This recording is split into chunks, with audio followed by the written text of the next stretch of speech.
Hello Airfix fans and welcome to Sprue Talk. It's been a while since we've done this one, so I'll go over the format for you. It's three guys having a chat, talking about aviation, airfix and everything in between.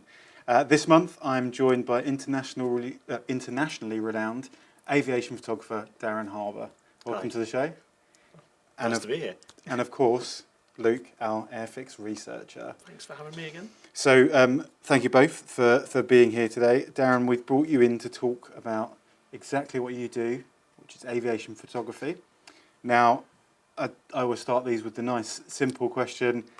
What is aviation photography? What do you do for those people at home that may not know too much about it?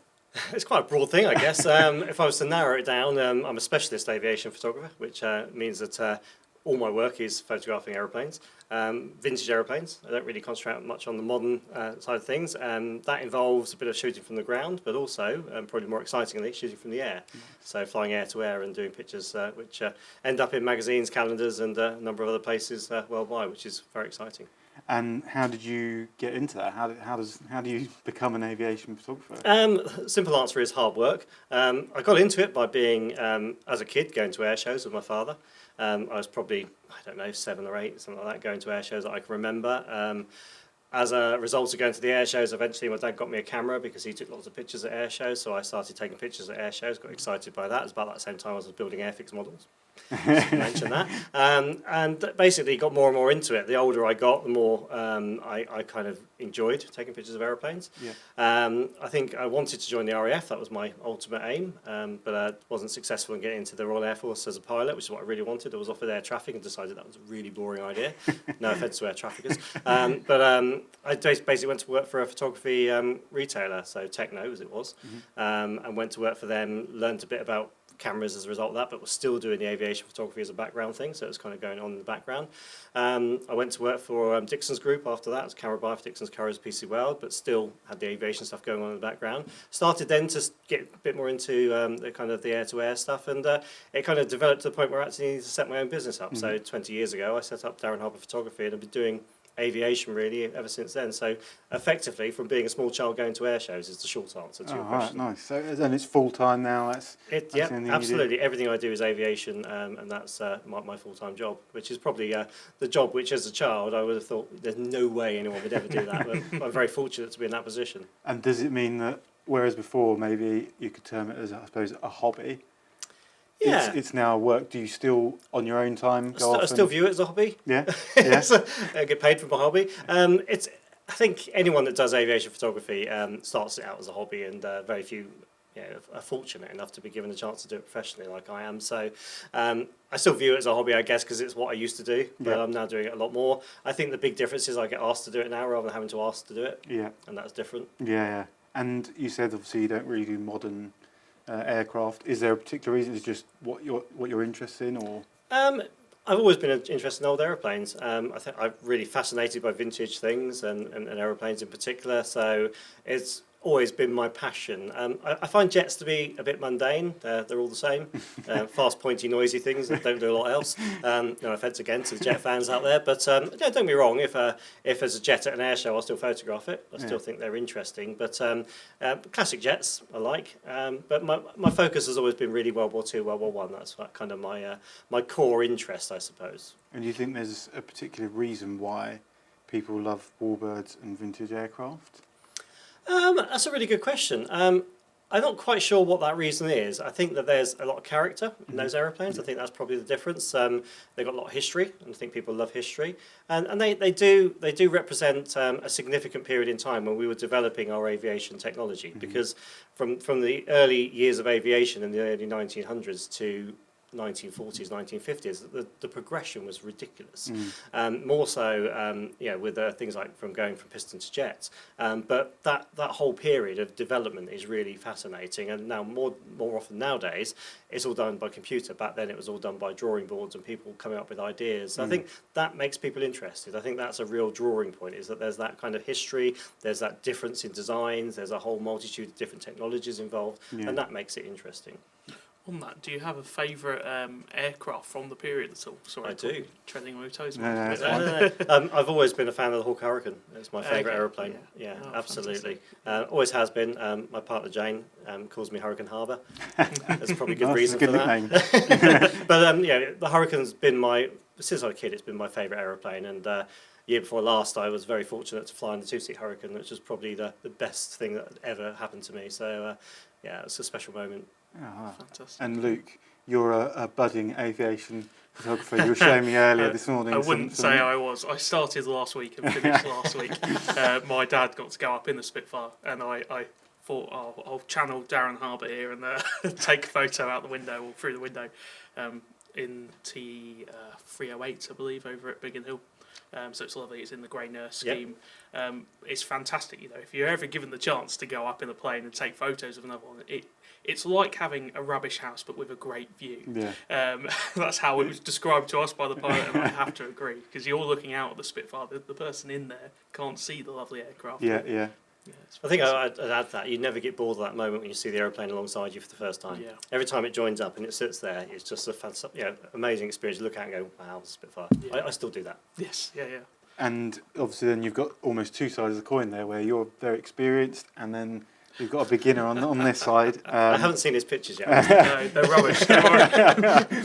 You do a critique later. Is it difficult to think back to when you were just starting out and what that's like? I guess in a way, what could someone who's starting, how could they get into it? What would they? I guess there's two questions there. The first is, I can think back because I remember it to this day. My first air-to-air it was with the Spitfire, and particularly poignant actually because my first air-to-air was with Carolyn Grace in her Spitfire. And Carolyn, as you may or may not be aware, Carolyn passed away last year, and she was the reason I got into air-to-air photography. She gave me that first chance. She encouraged me. She gave me all the support I needed to kind of break into the market. So I remember that flight. To this day, and I can still see it in my head. So very special person, very special moment. So that answers that question. How does someone get into it? Hard work is the answer to that. There is no easy answer to break into, particularly air-to-air stuff. It's so niche. You can basically fly alongside any aeroplane and photograph it. I don't wish to say that's yours as an example, Luke, but you can. What's the difference is when someone asks you to do it because they want you to take pictures of their aeroplane. That's a big difference. And you only get that by becoming known, and you only get that by being trusted, and that's the most important bit. Trust is absolute paramount because you're putting yourself alongside something which is incredibly valuable and incredibly expensive to run. I mean, a Spitfire on average is £5,000 an hour to run. That's not including some of the other costs which are in the background. So you're being asked to get someone to spend that kind of money to photograph their aeroplane. So to get to do that does take a lot of time. And I started out by an interesting Carolyn was I say she gave me my first chance. I took a picture at an air show of Carolyn landing her Spitfire, and it became known as in the flare, the picture, because she's just touching down to land. And I printed it out and I gave it to her at one of her gatherings that she used to have every year, and I said, I really like this picture of your Spitfire, I thought you might like it. And that's where she said, I love this picture, it's one of the best pictures I've ever seen of my Spitfire. And I thought, well, that's really kind of you, it wasn't even air to air, it's just a picture of it landing. But that's where I got my break and my opportunity. So the advice to other people is take your opportunities. So take good photographs is obviously one thing, but be known for taking good photographs is the most important bit. People don't know how good you are until you show them. So you can be the best photographer in the world, but nobody will know unless you show them. Social media is a great platform for that, is to get your images out there and get people to like your images. If you are competent enough, then send your images to a magazine and get them published. It doesn't have to be air-to-air again, it can just be pictures from the ground. And eventually you'll build your reputation. People will start to like you, people will follow you, people will start to think your photography is good. And then you can then step up to the next stage of that game. And it's difficult because the further you want to step, the harder it becomes.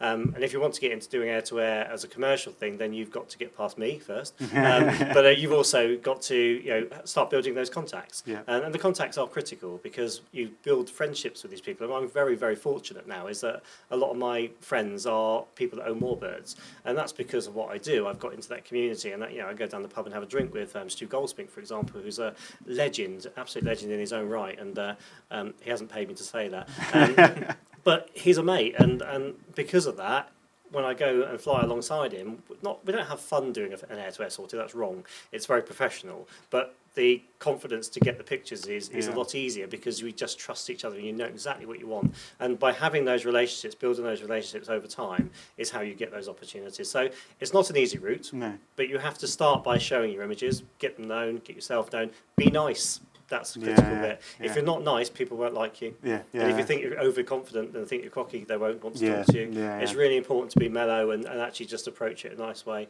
Yeah, because you do get, obviously with even video and things like that, you get this sense that there is that idea that you've got to act like you're better than you are to, what is it, fake it till you make it. Yeah. And actually, like you say, being nice, being personable. I think people that fake it get found out very quickly. Yeah. So you can't do that. And this community is very small. The vintage aviation community is very small. If you're not who you say you are, people will know very quickly. Yeah.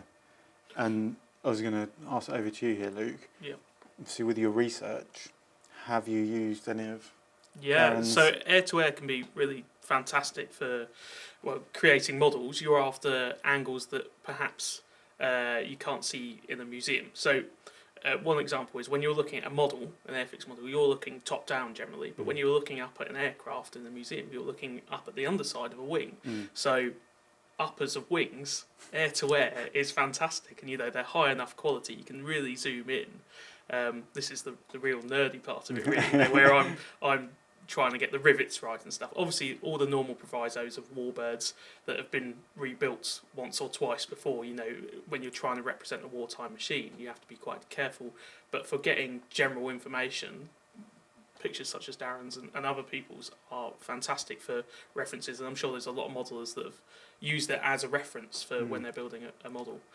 One question I had for you, Darren, was when it comes to camera planes, do you have pilots and you can spec what plane you want for flying alongside? Or absolutely, where possible, you use the same people time and time again because it's reliability. It depends on what you're photographing as to what you use. So obviously the speed has to match the subject. So if you're photographing a Spitfire, you need something which can handle Spitfire speed. If you're photographing a Tiger Moth, you need something which is at that sort of speed. So I have a range of aeroplanes which I have made available to me. I'm very fortunate. Again, I say I've got lots of friends that have got aircraft, and Mars Magister is an aeroplane I use quite a lot, for example. I'll be using that tomorrow for a photo sortie. Great aeroplane to use for slow speed. I've got a T6 Harvard that I can use occasionally to do photos from. The list of aeroplanes I use is endless, but there are certain pilots which I use time and time again. And the great thing about when you use someone, and a great example is I did a photo sortie with the Shuttleworth Tom Tit last week. And Dave Bramwell was flying his Mars Magister and John Munn was flying the Tom Tit. And John Munn flies camera ship for me, so he totally understands what I'm looking for. So as him flying the subject aeroplane, he knew exactly what I'd be asking in the camera aeroplane. So that was the easiest brief I've ever done. It was like, you know what we're going to do? Yeah, we know what we're going to do. Let's go off and do it then. And it's pretty much, because we just followed the brief that we both knew. To have people that do it time and time again means that you can just make it happen a lot quicker and a lot safer. The subject aeroplanes quite often haven't worked with me before, though, so you obviously go through a very thorough brief. Any sortie is briefed, and I have a pictorial brief which I send them in advance and say these are the ideas for the pitch, like a picture board, and then we run through that very detailed before we fly. But having the right camera aeroplane with the right pilot is absolutely critical. And you sometimes have to use people that haven't done it before, but you spend a lot of time talking through what it's going to be like, how they need to perform, what things they need to look for, and that's quite hard because anyone that flies may think they could fly formation, but flying a photo formation is completely different. It's not the same. So when you're in a photo formation, I'm sat there in a seat going, move up a bit, move down a bit, push away a bit, come towards me a little bit, and that's not the same as normal formation. So the camera ship pilot has to be aware that's happening. The subject has to also be aware that's happening. So people will say to me, I fly formation, I could do camera ship for you. So, well, what's your experience? And it turns out they haven't really got any experience. They've flown alongside another airplane, but that's not the same. So we filmed with the Sea King recently, and it was get there, do it, leave, and for my guys that are filming it, they hadn't filmed that before or anything like that, and it became very difficult, not knowing where the wind was, and it was dropping down, everything, and they're thinking, right, I need to get these shots, I need to get this, but like you're saying, they hadn't experienced it before, so they couldn't have that communication of, wait, hold, bring out. You go in thinking, oh, this is going to be quite simple, right? Especially not air to air, but we were on the ground, watch it come in, there Yeah, you yeah. are, you know, not from a camera perspective, Yeah, but it became abundantly clear that we were going to have to do multiple goes. Yeah, yeah. So we were watching the seeking come in, and we'd done quite a detailed brief beforehand of what was happening, and still there's so many variables Yeah. There whereby are. you were. And the thing is, that can change on the spot. And a really good example is we were talking earlier on. I did a photo sortie earlier this year with the ME262 replica from Airbus in France, sorry, in Germany. And they came over and we met the 262 over Dover with a Spitfire. And a really good example of how you can't say, can we just do that again? Because with that, I literally had to meet it at Dover. We flew along the south coast until we got to Beachy Head and then did a quick loop around Beachy Head, and that was it. We had no choice, but everything had to be shot within that time. Yeah. There was no, can we just go back? Can we just move for the sun? It was here to here, that's your time, and it's gone. So you have to plan these things very carefully because you can't say, would you mind just doing that again? Yeah. Because the Yeah. answer is no. Yeah. I mean, we went up, the Seeking went up about 6 times, didn't I it? think But we did 6 different approaches to try and get angles. Yeah, but, yeah. But you're acutely aware, as you're saying, these things cost a lot to operate yeah, too. yeah. And you know, if they're going to be charging you, then you're trying to get the most efficient way of doing it. aren't you? Yeah. I guess, so obviously you talked there a little bit about the challenge of that. Are there any other challenges that you find when you're... Multiple. Yeah.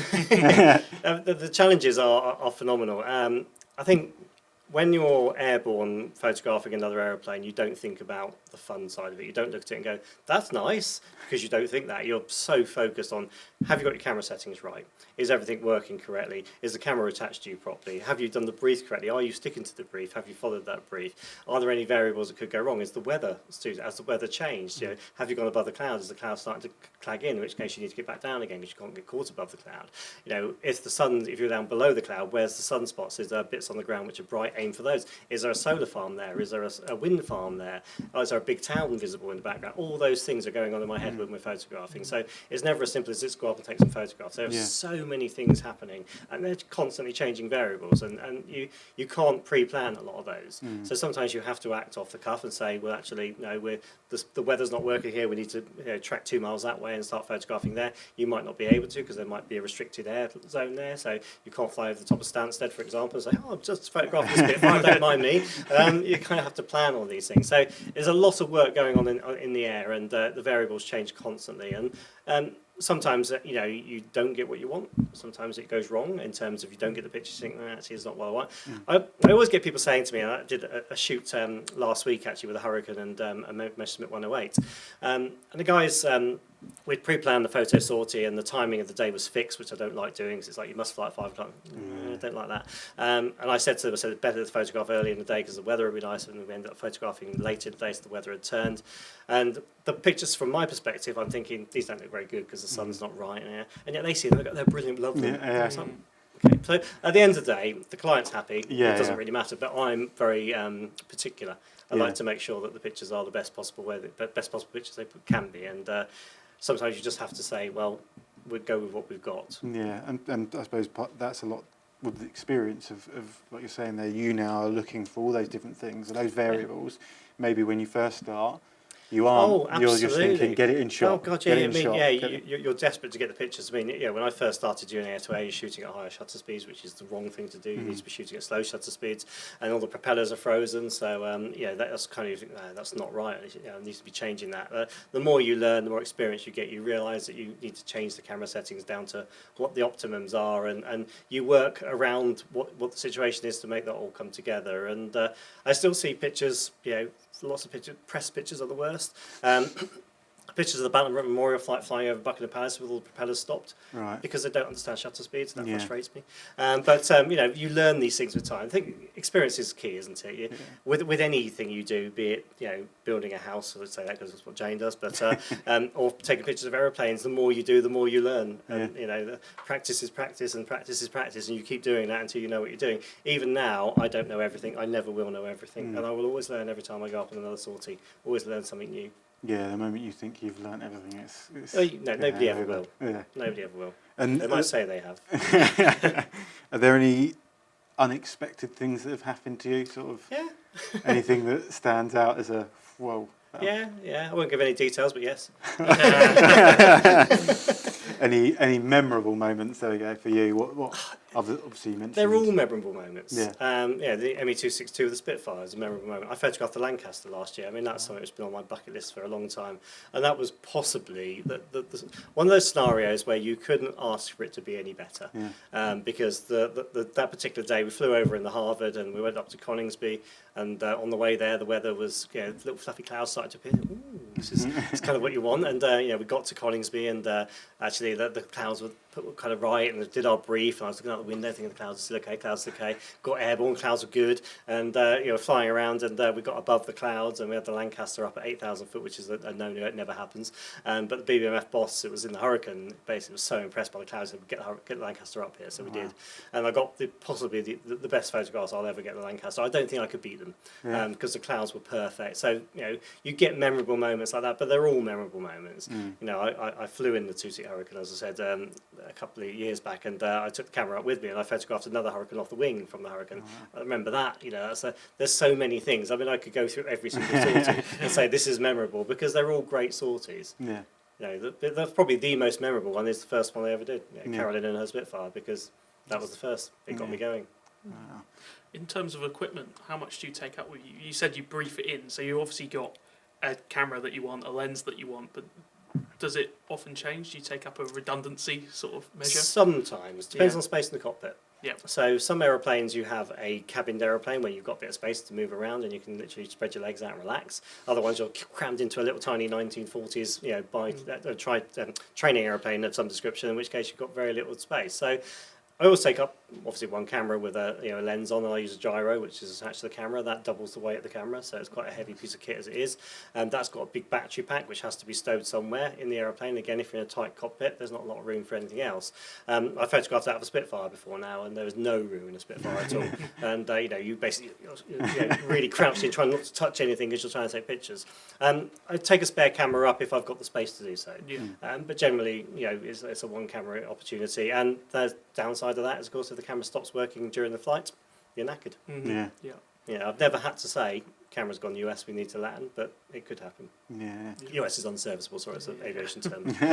It's all right. Our audience will probably know. TLAs, three-letter abbreviations. Two-letter abbreviations. So, you've kind of said what your memorable moments, but is there a favourite shoot of your career that you can think of, or maybe a... There's multiple. Yeah. Yeah, I think the Lancaster would probably be one of my most favourable, because it all happened. And it ticked every box. And a favourite aircraft maybe that you... Well, the Hurricane, obviously. Yeah. I've been very fortunate. There are, and I'm going to get the figures wrong here, but there are around 10 airworthy Hurricanes in the UK, and there's only 2 I haven't photographed, and that's pretty cool. Yeah. So the other 2 I'm still waiting to be able to photograph. Yeah. Big and Hill, just make a note. But hopefully we'll get an opportunity to do that at some point. But those 2 aeroplanes, once I've done them, I've photographed all the UK airworthy Hurricanes. I like to think you've got a little bingo card. Yeah, Scratching up all the Hurricanes. Probably have, mentally. That final one will end up being the one that you can't quite get to. So, bring it a little bit back to kind of Airfix. You mentioned briefly that when you were younger, Airfix was a part of that journey that you've had. Do you remember your first Airfix kit? Oh gosh, no, I can't remember which one was my first. I mean, I remember a couple of my early ones. Yeah. I definitely remember presenting them to my dad, saying, thinking it was the best thing I'd ever made, and even look at it, go, it was all right. And then look back at it now, I think, crikey, there's glue all coming out the seams and paint all over the canopy. But at that time, I thought I'd done a really good job. I think I made a Harrier, was one of the first I'd made, GR3 Harrier, obviously back in my day, that was normal. I've made multiple kits, and I've still got quite a few of them. Yeah. They're all still stored. Some of them are in a cabinet at home, but some are stored. I find it difficult to break them up and get rid of them. The ones I've made, even if they're not ones which are great ones, I've kept them. Because you've put something into Absolutely, it. there's a bit of story behind each of them. So, and my father, he had loads before he passed away. He had shed loads of them in a cabinet, which, I wish I managed to keep some of those, but unfortunately not. But they're kind of nice memories that making kits with my dad when I was younger. Yeah, which is I think most common fun of that. for everyone. Yeah, everyone has that sort of memory. Isn't it? I know I do, and you speak to any of the audience, and that's it's not just Airfix got me hooked on aviation. There's a whole world of other things around that. Going to air shows, and that feeds into building models because you're building the thing you saw, going to museums, and all that then feeds into different routes, either becoming an air-to-air photographer, working for Airfix, various different parts. But I know generally it's never just one thing that feeds into your passion. It's sort of this whole encompassing thing. And what was your first? My Airfix first kit? Airfix kit. God, that's hard. I should have considered that working at Airfix. You see loads of them. It's fine. I'll age my colleagues if I say which one, especially Martin, because Really? it will be something in a red box, which is within Hornby's era. So probably something like the F-86. So not quite a grey pointy jet, but it is a jet, but not quite grey. Nice and silver, chasing a MiG, having that hanging from the ceiling. But probably a Spitfire or Hurricane, if I'm being honest. I think that's everyone's first model. So my ones came in blister packs. Oh, wow. Plastic blister on the front. Yeah. That shows my age. I should say in Luke's defence, you talked earlier on about getting the detail right and counting the rivets. Having spent a lot of time around restorations and real live aeroplanes, is that every single aeroplane is different. So you can't ever be criticised for getting the rivets wrong because they're different on every single aeroplane. Well, yes, I'm working on a project now that I can't tell you about, but 3 different airframes we're looking at. All the access panels are in different places, so It's quite, because I was talking earlier about in my team we've got a photographer who obviously takes all our model photography for Airfix, and he loves aviation photography, and I've certainly seen for him that he's learning from both of those things. So how he's photographing a model, he's taking inspiration from what he's seeing and doing in the real size aircraft, and that's quite interesting.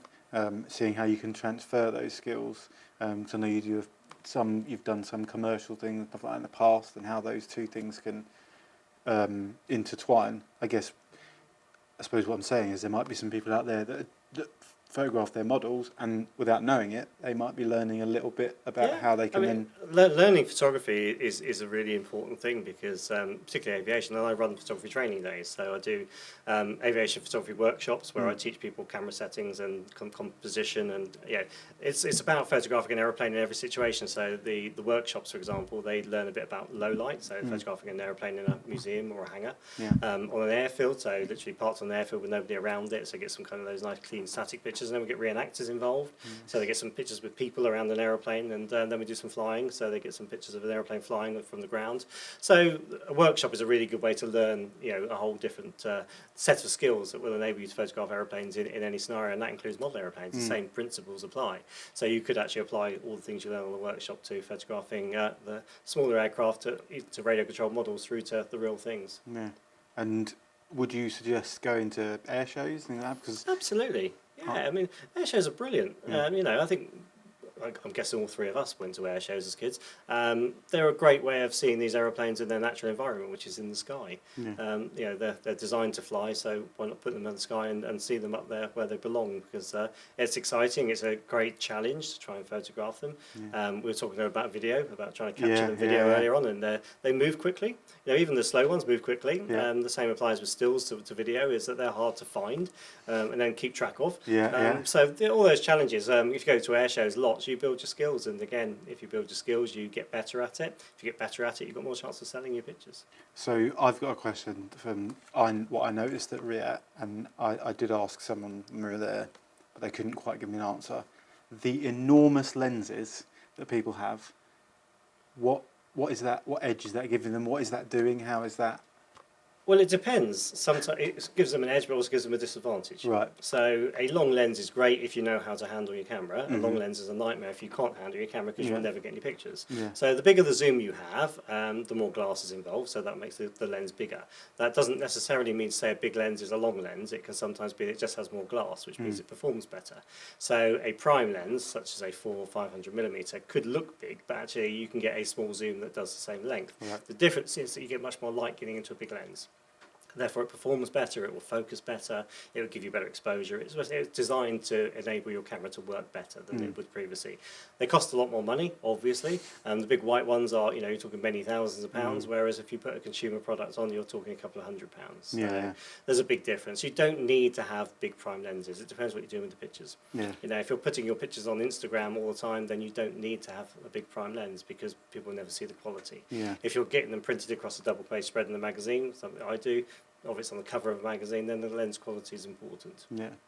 I mean, this lens I saw was absolutely, I mean, it must have been about that wide, that long, Yeah. and the guy had to step up to get to it and everything like that. And all I thought was, how are you able to, like you say, control that and track that? Yeah, well, with that sheer- it's very hard because the more zoom you have, the more movement there is in the viewfinder. Yeah. So any movement you make is accentuated by the longer the zoom. Particularly if you're hand holding, which should always have hand hold. Never use a tripod to hold a camera like that because you can't get the action shots. But makes your arms hurt as well. At the other end of that, smartphones and their use in photography. Obviously, you don't go up to an air-to-air and use an iPhone to take photos. But have you seen photos from that sort of genre of cameras come on in the last 10 years? Are they more prominent in your world particularly? How do I answer this? Someone asked me this the other day. Do you like that people have cameras and videos in their pockets? They're completely different things. Mm. Okay, so if I may give you an example of why, and I do this when I do photographic training, I'll tell it in this way. So if you have a traditional camera, like a 35mm camera, if you imagine your sensor, which is the thing which captures the image. So if you put, for example, 30 million big cups on a big tray and put them in the rain, and put 30 million very small cups on a very small tray in the rain, which one would capture more rain? Yeah. Big tray, Yeah. big cups. Yeah. So a mobile phone has a very small tray with very small cups. A big camera has a very big tray with very big cups. Which one's going to capture better image quality? That's a So good your analogy, mobile yeah. phone, yes, it might have a 30 megapixel sensor in, but it's not the same as a 30 megapixel camera. Totally different thing. Mm. So yes, you can take okay pictures on a mobile phone, and they're great for social media, but for taking proper photographs, they're not really up to the same standard. And I suppose you find that the software is doing certain things Of course it outside is. of what you're... Software's doing what it wants you to believe Yeah. is good. So, you take a picture on the mobile phone, and don't get me wrong, the technology on exposure in a mobile phone is very, very good because the software is very clever. But in a proper digital camera, you have to manually do that. But that's the skill as a photographer. You're not a photographer with a mobile phone. No. You're someone that can take a picture. Yeah. A photographer controls settings, changes the settings to enable them to achieve something which they wouldn't otherwise have known to achieve. Yeah. And what about things like drones and that kind of technology and things? Not something I've got involved in. Drones are becoming very popular, certainly not for the sort of stuff I do. You'd never get an air-to-air done with a drone, I don't think, unless it was a government-owned drone. I think that they have their purpose. There is certainly a need for drone photography because it's very clever. It's a whole different field. It's the camera which is attached to it is the limiting factor, and you can put proper SLRs on them. But again, if you've got a professional drone with a professional camera, you can achieve a lot more. Yeah. If you want to, the sort of thing Luke is saying about seeing the top of an aeroplane, using a drone to go over the top of an aeroplane to see all the detail, perfect application. I don't see it ever being employed for the sort of thing I do. Yeah. And I can't imagine there's many people that would want to put a camera that they've spent $6,000 on that with their lenses on a drone that at any point More could just... importantly, having an aircraft next to a drone. Yeah. You say that, but I've seen people strap cameras to sides of aeroplanes before now. I mean, Really? I shot the Vulcan several years back, obviously, when it was still flying. And it was only a GoPro, I think, but we literally taped a GoPro to the back of a jet Provost. Yeah. And hoped it was there when we landed. Yeah, and it was. That's it. When we went to East Kirkby and we saw the Lancaster up there and we were going to put a GoPro down and they said, just be aware, it might suck it up because it's, and you had to go, okay, maybe not then, maybe not. If it was mine, maybe I could make that decision, but it's a business decision not to suck up your cameras. I've not lost the camera yet. Touch wood. So are there do you think there's any technical advancements that you could see being utilised in a positive way? I think technology is always changing. You can never keep up with the technology. At the moment, mirrorless is the big thing. I'm not convinced mirrorless is as good as a traditional SLR system. I've got mirrorless and traditional cameras, and I tend to go back to the traditional cameras at the moment because I don't think mirrorless is quite there yet. I think with all things, I think the trouble is we've become very expectant that things are ready straight away to use. So therefore, when new technology comes out now, we think it's the best thing ever, we'll adopt it. And actually it's not. Quite often it needs a couple of years to bed in and certain things need to be changed. So manufacturers rush to get things out because they think the consumer wants it as soon as possible. The mobile phone market is a classic example of that. There's a new model every 2 seconds. by doing that, you end up not testing and thoroughly getting things right before you release them. And I think with the camera market, that's something which they've got to be very careful of, because image quality is really important, and if you rush it, then people will start to see the differences. And it's probably quite a hard question to answer. Obviously, we talked before, and you said about you're thinking about various different variables when you're picking your shot and when you're up there. But what in essence makes a good photograph? What are you? So if I'm doing filming, it might be that I'm trying to capture the emotion beside that person's face. That's exactly the word I'd use. Yeah. It's emotion. Yeah. Something has to have life. Yeah. And that's why using shutter speeds on propeller-driven airplanes is so critical, because if it doesn't have life, it doesn't look right. Yeah. And that's so important. And I suppose for someone at home, how do they do that? How do they? By showing movement, showing a bit of the character of the subject, and that's about a moving propeller or the angles which show its shape, even getting the pilot to look your direction, anything of that nature. They all add to a picture. It's quite often with any type of photography, it's subjective because it's art, but you've got to come up with something different.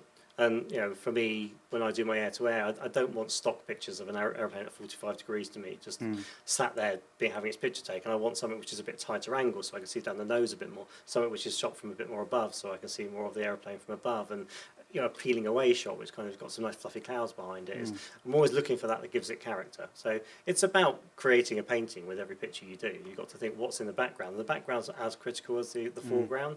And that's one thing with the air-to-air stuff, is that when I go up on a sortie, is that I will make sure that the background suits. So there are so many solar farms and wind farms out there nowadays, you've got to avoid them, because you don't want them in your picture. You don't want a big town in the background. You've got to look for nice fields and things which are timeless. So actually looking for that kind of composure in a picture is really important.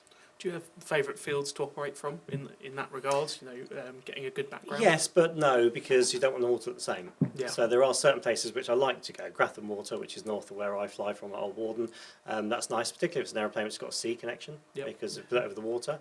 The Catalina, which is a flying boat, I photographed that over Grafton Water, and it looked great because you had the water in the background and a bit of land as well to give it a bit of character. But you try and pick certain areas rather than particular pieces of land, because they're good areas to operate out over, and there are certain places which I know locally which I can go to, and I know that the background's suitable, and therefore I don't have to worry about it.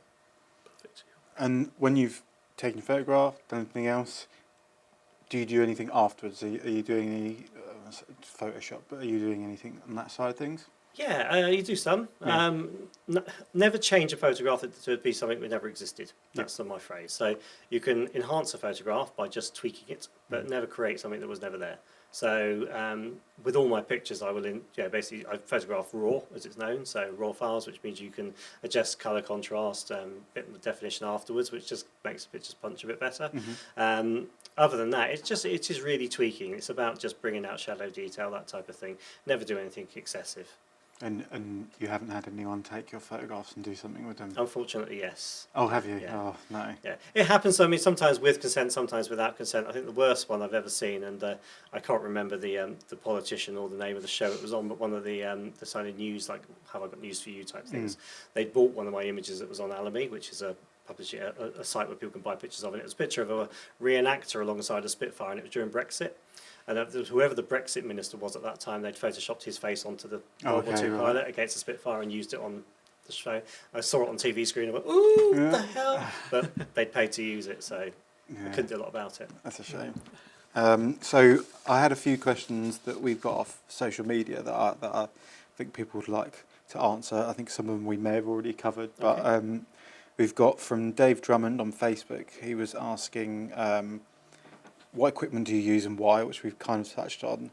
Do you prefer Canon or Sony? That's an interesting question, and Dave, quite right to ask. It's a question I get asked all the time. I use Canon because I've always used Canon. Simple as that. When I first got my camera that my dad got me, it was a Canon camera, and I've stuck with Canon ever since. There is no benefit of saying go to Canon, Nikon, Sony, or whatever, because they are all very, very good products. What gear do I use? I've got several cameras. My mainstay camera is a Canon 1DX camera body, and 70-200 2.8 lens, which is my main lens for doing air-to-air with. Now, surprisingly to some, that lens is the older technology without image stabilizer on purpose. because I don't like anything which moves in the lens, so therefore I keep the non-image stabilised lens as my choice, which is becoming harder because you can't get parts from them anymore. But because I've got a gyro which covers the stabilisation, I use that instead. So 1DX with 7200 is my main lens.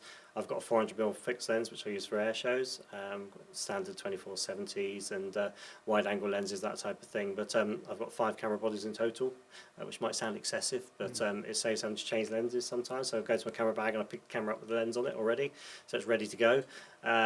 It's the camera and setup of lens depends on what I'm shooting. Right. So I go to the camera and lens that's relevant for each job. But for air-to-air, it's the 1DX with 70-200. And if he uses Sony, if that's what Dave's got, there's nothing wrong with Sony. In fact, actually, when it comes to the video side of things, if you've got something which has got built-in video, Sony, Panasonic are bloody good because they've developed their technology for many years as video camera manufacturers. Literally, the camera we've got filming there is a Panasonic. So, is there a particular camera that you recommend for someone who's just starting out, like one they That's a hard question because it depends on budget. Right. Go for the best you can afford. Yep. Like I say, but don't be a all the gear, no idea person. Because that just becomes exercise. You really got to focus on getting a reasonable camera body and a reasonable lens. Anyone starting out in aviation photography, I would say get a decent camera body. If you can go full frame, do so. If you can then afford to get yourself a long zoom, say a 100 to 400, 75 to 300, something of that nature is good for the air shows, and then a standard lens 24-70, 38-580, something of that nature. Just have those 2 lenses in your kit bag with a decent camera body is a good starting point. Nice. And some Toby the Cat from Twitter, X. When photographing scale models, what would be the best backdrop for photos? And is P the best setting on my camera? No, P definitely is not the best setting on your camera. Let me start off with backgrounds. Backgrounds could be depending on what you're looking to achieve. I mean, a white background will show the model off better. You can also use a natural background. And I've seen some very clever photography where people have used a natural outdoor scenario where they've put the model on a piece of card on a table and actually photographed over the card and used the background that's behind it to actually look like you could have an airfield in the background and make it look like it's for real. So actually, if you're creative, you could do that. Settings-wise, use a tripod, first of all, to do, because you need to use the maximum depth of field to photograph a model because they're so small and so tiny up close that you need to, first of all, be further away from it, because if you get too close to it, you get no depth of field control. So you're actually better off using a 70-200mm lens or something of that nature, get further away and zooming in to fill the frame, go into aperture priority, which is A or AV, depending on the camera brand, and go for the maximum number. So if you've got f/22 available, for example, big number, big depth of field. That's what I teach on my training courses. So the bigger the number, the bigger the depth of field you get. Focus a third of the way into the subject, which might sound odd. It's a hyperfocal distancing. Try and remember that. But it's basically a third of the way into your image. Basically means that your depth of field is good at the front and at the back. Right. So therefore, if you focus at the very front, the depth of field will drop off too early. So if you focus a third of the way in the cockpit, is the obvious point. Focus on that, then you should get the whole aircraft in focus. But using a tripod means you can use aperture priority, select the biggest number, keep the ISO down to 200 ISO, don't go automatic, whatever you do. No auto settings is my phrase, apart from white balance is the only exception.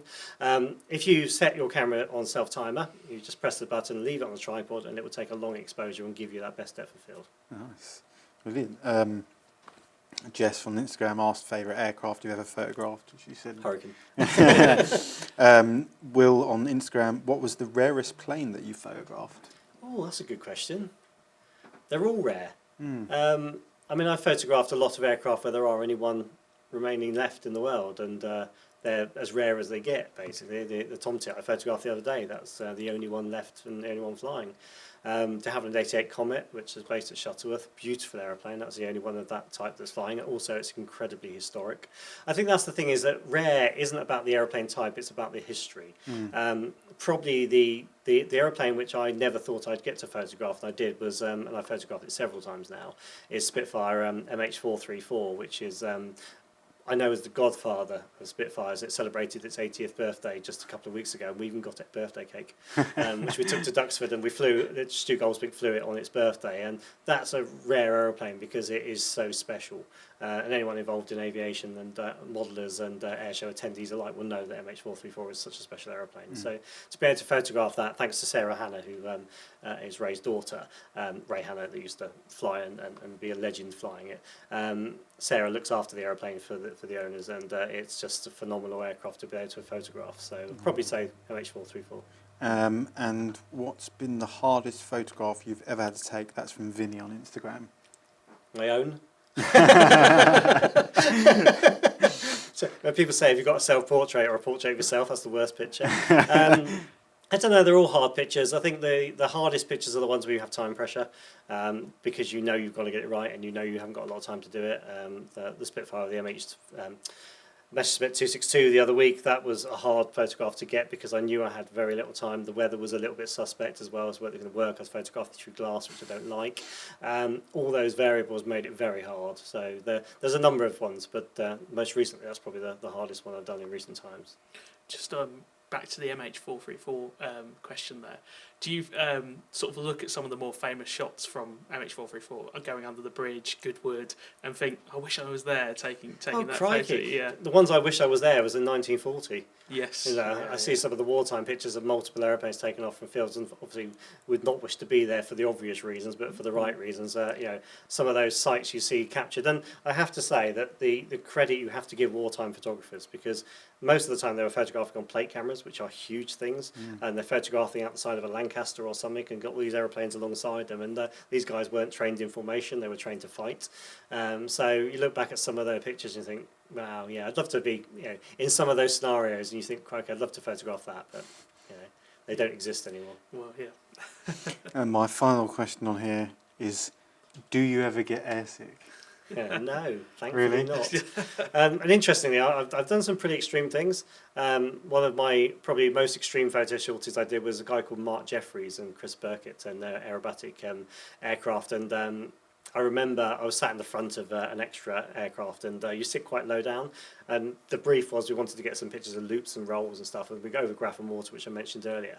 And I literally had the camera out the side, and I kept the camera to my face and just watched the aeroplane, because I knew if I didn't, I'd get disorientated. And what's bizarre is I didn't look at the horizon, but you unconsciously feel the G coming on and off, because you feel it coming on and off, but you don't see what's going on the horizon because you're focused on the aeroplane. So totally could concentrate on the aeroplane alongside me. We did about 10 minutes of constant aerobatics, and I remember saying to the guys, I said, guys, can we just have 10 minutes out here? Not because I felt sick, because my arms were absolutely killing me, because we were pulling 3 or 4 G, and I said to them at the beginning, my camera is twice the weight with the gyro on, and I've got a really heavy camera, so trying to lift it up, it's like you're in the gym lifting a weight and holding it. You're having to keep the camera up to your face and trying to force it there for 10 minutes continuously at 4 times its normal weight. That's the hardest thing. So I've never felt airsick, but I've certainly had to call a sortie short because I was hurting. Wow. So finishing up, Darren, have you got any sort of final thoughts or any advice for anyone out there that's maybe thinking about doing aviation photography, or maybe even entering the Airfix Aviation Photography Awards? I think with anything you do, enjoy it first of all, is the phrase I'd always say. So go out and enjoy your photography, go out and enjoy your model making. If you want to get your model making and your photography seen, then get it on the Instagram or other social media channels with your aviation photography. Enter the competition. I'm looking forward to judging the competition, because there's always, I mean, I've judged a number of photographic competitions in my time, but there's always pictures in there that surprise me and go, wow, that's actually something a bit different. And I think that's the key, is think differently. Come up with something which you don't think anyone else might have done before, within reason. Don't do something too extreme, but try something which actually gives something life, gives a character, sells the story. That's the important thing. Brilliant. There you go, advice from Darren Harbar. And Luke, any final thoughts? No, it's just been a privilege to have you here today, Darren. Thank you very much. It's been great to be here. Thank you both for joining me. Really appreciate it. Thank you at home for watching. Of course, don't forget to like, subscribe, comment, share your aviation photographs. If you're not entering the competition, just share them on Instagram, Facebook, all of our socials. And yeah, we'll see you on the next one. It's bye from us.